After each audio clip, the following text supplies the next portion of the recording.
so-called reversing these so-called diseases. They know nothing about that. In fact, when you actually go to school and you get your doctrines and your MDs, they don't teach you that. They teach you how to sell pharmaceutical drugs. The allopathic community outside the surgeon rooms are drug dealers. And this is the honest to God, flat out truth. It's ran by a medical cartel, which link back to these higher names that I've been talking about for many years. And that's cool if they want to do that. They just not finna be selling that to my people, and I be quiet about it.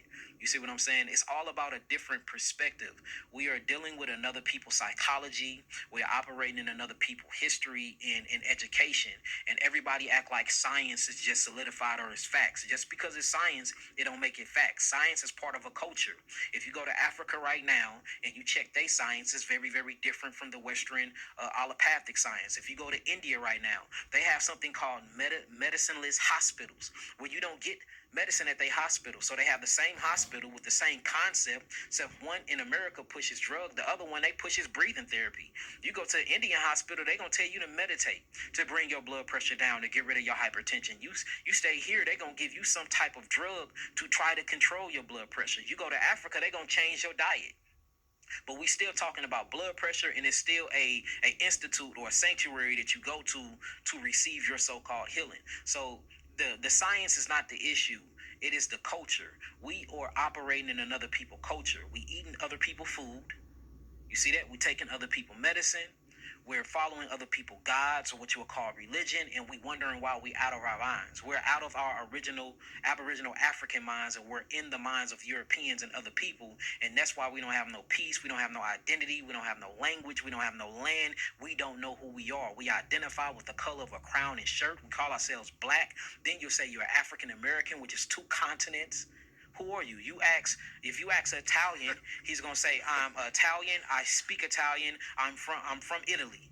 You ask a Japanese, I'm Japanese, I'm from Japan, I speak Japanese. A Chinese, I'm from China, I speak Chinese, I'm Chinese. Soon as you ask a so-called black person who they are, they're gonna say, I'm African American and I speak English. We don't know who we are. So since we don't know who we are, and you strip the nationality and the identification of a people, you can tell them who they are. And that's what's been told to us. So I'm just here pulling the curtains off, saying they lying. They'll send you to the doctor right now. You go to the doctor, they will treat you like a 40-year-old Caucasian man. You what about a 14-year-old so-called African American woman? She goes to the doctor right now, and they will treat her like a 40-year-old Caucasian man. That is their stat. Unless she's in pain. That's their statistics. Then they will tell her to hold on. You see what I'm saying? Let's see what happens. So she can handle it. We just have to understand that we're biologically different. That's why we look different. You know, people push the narrative that we're all the same. It's one race, and that's the human race, and that's just not true. Biologically, it is not sound, and it doesn't make sense. For one, our skins are darker, meaning we have a dark pigmentation more than other people, and that's selenium and melanin and built up carbon in our skin. Our teeth are smaller than theirs. You know, I mean, it's by micrometers, but if you measure them, it is. On an average, our teeth are smaller. Theirs are sharper than ours. When you even look at our brain size is different than theirs. Our bone mineral density, talking about our melanin content in our minerals, we hold more minerals than them. Our bones are heavier than them.